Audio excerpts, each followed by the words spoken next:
দর্শক, আপনারা তো জানেন বিগত এই 1.5 বছর ধরে যেদিন থেকে শেখ হাসিনা দেশ থেকে চলে গেছে তারপর থেকে ব্যারিস্টার ফুয়াদ ওরফে টাকলা ফুয়াদ যেভাবে শেখ হাসিনার বিরুদ্ধে সোচ্চার হয়েছে এরকমভাবে অনেকেই হয় না। এই টাকলা ফুয়াদ সবসময় দাবি করেছে শেখ হাসিনা যাতে কখনোই বাংলাদেশে ফিরে না আসে, সেই সাথে শেখ হাসিনা এবং আওয়ামী লীগ জানি কখনো বাংলাদেশের নির্বাচন না করতে পারে। অবশেষে নিয়তিকে মেনে নিতে হয়েছে এই টাকলা ফুয়াদের। তিনি নিজের মুখেই দাবি করেছে শ্রীলঙ্কার প্রেসিডেন্ট দেশ ত্যাগের পরে তত্ত্বাবধায়ক যখন তৈরি হয় তার আমলে নির্বাচন করে যদি ক্ষমতায় আসতে পারে তাহলে আওয়ামী লীগ কেন আসতে পারবে না।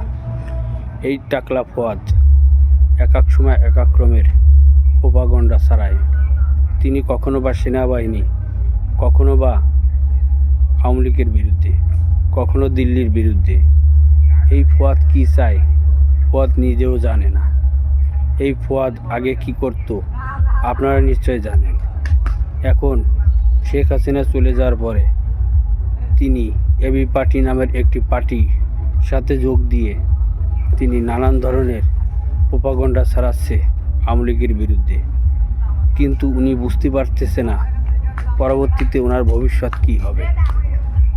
আওয়ামী লীগ সারা জীবন দেশের বাইরে থাকবে না, কখনো বা নির্বাচনে করবে এবং ক্ষমতায় আসবে, তখন এই টাকলা ফুয়াদের কী হবে।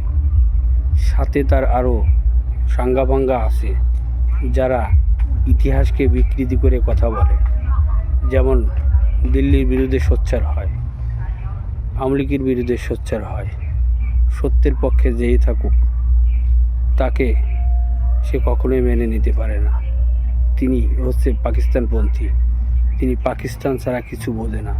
তিনি হঠাৎ করে কী করে বললেন শেখ হাসিনা নির্বাচন করতে পারবে তত্ত্বাবধায়কের আমলে এবং তিনি ক্ষমতায় আসবে।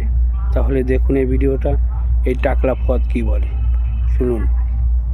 আওয়ামী লীগ কেন আসতে পারবে না? মানে তাকে না আসতে পারার কারণটা কি? শ্রীলঙ্কাতে রাজাপাকসের বিরুদ্ধে আন্দোলন হয়েছে না 2-3 বছর আগে? রাজাপাকসে ফিরে এসে নির্বাচন করছে না? তো হাসিনা কেন, আওয়ামী লীগ কেন নির্বাচন করতে পারবে না? যৌক্তিক প্রশ্ন তো। শ্রীলঙ্কায় রাজাপাকসের বিরুদ্ধে আন্দোলন হয়েছে, বেচারা চলে গেছে, আবার 2.5 বছর পর কেয়ারটেকার হয়েছে, উনি এসে আবার নির্বাচন করছে, সমস্যা কোথায়? তারপরে ইন্দোনেশিয়াতে সুহার্তোর ছেলে, ইন্দোনেশিয়া না তো ফিলিপাইনে, সুহার্তোর মার্কোসের পতন হয়েছিল না? মার্কোসের জুনিয়র আইসা কয়দিন আগে গত বছর প্রেসিডেন্ট হয়েছে না নির্বাচনে? তো হইতে পারবে তো, সমস্যা কই?